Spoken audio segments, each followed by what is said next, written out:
అందరికీ నమస్కారం. నిన్న మా పార్టీ అధినాయకుడు వైఎస్ జగన్మోహన్ రెడ్డి గారి పిలుపు మేరకు 175 నియోజకవర్గాల్లో వెన్నుపూడి దినోత్సవాన్ని పురస్కరించుకొని శాంతియుతంగా మీరు ఆ కలెక్టర్ గారికి ఒక మెమోరాండం సమర్పించండి అని చెప్పేసి కార్యకర్తల్ని నాయకులకి కోరడం అయితే జరిగింది. ఆ కార్యక్రమంలో భాగంగా నిన్న అంబటి రాంబాబు గారు తన నిరసన తెలపడం కోసం ఇంట్లోంచి బయటకు వస్తూ ఉన్నారు. బయటకు వస్తూ ఉంటే ఆయన్ని దారిలో పోలీసు వారు అడ్డుగా నిలబడి ఆయన్ని రౌండ్ అప్ చేసి ఆయన్ని ఎక్కడికి వెళ్ళనీయకుండా కాలు ముందుకు పెట్టనీయకుండా ఇబ్బంది పెట్టే క్రమంలో ఫస్ట్లో ఆయన రిక్వెస్టింగ్ అని మాట్లాడారు. కానీ ఆయన్ని మరీ చాలా క్లోజ్గా దగ్గరైపోయి ఆయన్ని చుట్టుముట్టుతున్న తరుణంలో అంబటి రాంబాబు గారు ఆయన కొంచెం అగ్రెసివ్గా మాట్లాడడం జరిగింది. ఎందుకు మీరు మమ్మల్ని ఆపుతున్నారు? మమ్మల్ని ఆపొద్దు. మీరు ఎలా ఆపుతారు? మేము శాంతియుతంగా వెళ్ళి మేము ర్యాలీ చేసుకునే కార్యక్రమం చేసుకుంటున్నాం కదా అని చెప్పేసి ఉద్దేశంతో ఒక చిన్న వాగ్వాదం అయితే జరిగింది.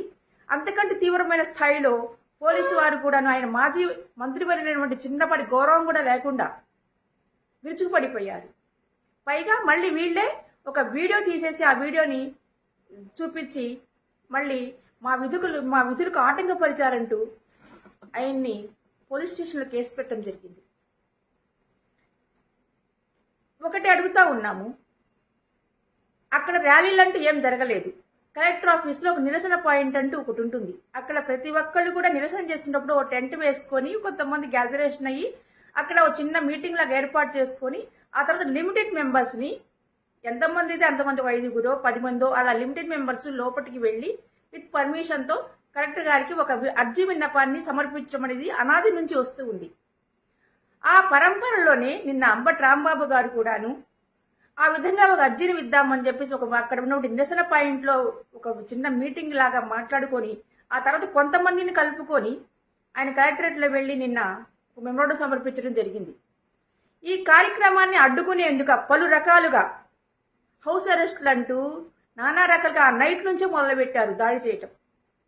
చివరికి అంబటి రాంబాబు గారిని కూడాను రోడ్డు మీదకి రానియకుండా ఆయన్ని మధ్యలో ఆపేసేసి మీరు చూసారు ఆ వీడియోలో ఎంత క్లోజ్గా పోలీసులు ఆయన చుట్టుముట్టారు. అంటే అడుగు కూడా పక్కకు వేయనంత క్లోజ్నెస్గా ఆయన చుట్టుముట్టారు. ఆయన చేతిలో ఏముంది అసలు? ఏమన్నా వెనక ఏమన్నా ఒక జనాన్ని ఏమన్నా తీసుకుని వస్తున్నారా? ఒక భయాందోళన అంటే ఏమైనా క్రియేట్ చేశారా? పోనీ ఎవరి మీదైనా సరే అగ్రెసివ్గా ఏమైనా వెళ్ళారా? ఏం లేదే. ఆయన హక్కును భంగం కలిగించే విధంగా ఆ విధంగా చుట్టుముట్టాల్సిన నేరాన్ని అంబటి రాంబాబు గారు ఏం చేశారని చెప్పేసి మీరు ఆ టీవీ9లో పదే ఏబీఎన్ ఆంధ్రజ్యోతిలో పదే చూపించేసరికి అంబటి రాంబాబు గారు కేసు పెట్టలేదు. అంబటి రాంబాబు గారు కేసు పెట్టలేదంటే ఓహో అంబటి రాంబాబు గారు కేసు పెట్టొచ్చారు ఒక హింటుతో ఒక కేసు పెట్టేశారు. ఏ విధంగా కేసు పెడతారండి? మానవ హక్కులు అనేవి ఏమి లేవా?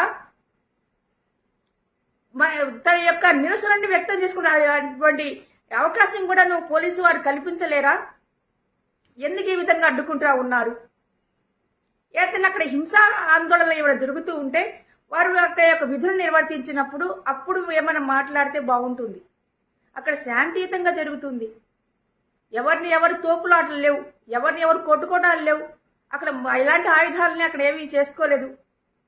ఒక వరుస క్రమంలో ఆ ఫ్లెకార్డులు పట్టుకొని మాకు ఇలా అన్యాయం జరిగింది, మాకు మోసపు హామీలు ఇచ్చారు, ఒక సంవత్సరమైనా ఆ హామీలు నెరవేర్చలేదు అని చెప్పేసి ఒక నిరసన కార్యక్రమాన్ని శాంతియుతంగా తీసుకుంటూ వెళ్తున్న సందర్భంలో ఆయన్ని చుట్టుముట్టి ఒక అరెస్ట్ చేసే ఒక వాతావరణాన్ని క్రియేట్ చేసి ఇరిటేట్ చేసి ఆయన రిక్వెస్ట్ చేసినటువంటి ఆ యొక్క వీడియోని బయటికి రానియకుండా రిక్వెస్ట్ చేయనటువంటి వీడియోని మాట్లాడేశారు. పోలీసు వారు ఏమైనా సామరస్యంగా సార్ అలా చేయకూడదంటే ఏమైనా చెప్పారా? నీకేమైనా చేస్తాం, నిన్ను ఆపుతాం. ఏమిటంటే ఆపేది? ప్రజాస్వామ్యంలో తన యొక్క వాయిస్ని పైకి తీసుకుని వెళ్ళే మన హక్కు లేదా? దేనికి ఆపుతా ఉన్నారు? ఇది ముమ్మాటికి పోలీసుల వారి యొక్క దుందుడుకు చర్యే. అక్కడ అంబటి రాంబాబు గారి యొక్క తప్పు ఏ కోసైనా చిన్న మెత్తు కూడా లేదు. పోలీసు వారే ఆయన్ని అడ్డుకొని చాలా క్లోజ్గా ఆయన్ని చుట్టుముట్టి ఒక అడుగు కూడా పక్కనే వేయనీయకుండా ఇబ్బంది పెట్టే కార్యక్రమం చేస్తూ ఉంటే అప్పుడు ఆయన అగ్రెసివ్గా ఏం చేస్తారు మీరేం చేస్తారని చెప్పేసి అడగడం జరిగింది. ఆయన ఎలాంటి దుర్భాషలు ఆడలేదు, ఎటువంటి ఆటంకపరచలేదు, ఎవరి మీద కొనడానికి వెళ్ళలేదు, ఎవరి మీద నట్టడానికి వెళ్ళలేదు. ఆయన ఆయన కేవలం ఆయన వాయిస్ మాత్రమే రేజ్ చేసి మాట్లాడడం జరిగింది. కాబట్టి ఇది అక్రమ కేసు అని చెప్పేసి మేము మాట్లాడుతూ ఉన్నాము. మీరు సరైన విచారణ చేసేసి ఈ కేసుని కొట్టివేయాల్సిందిగా, తీసుకోకుండా ఉండాల్సిందిగా మేము కోరుకుంటా ఉన్నాం. జై జగన్, జై అంబటి రాంబాబు గారు.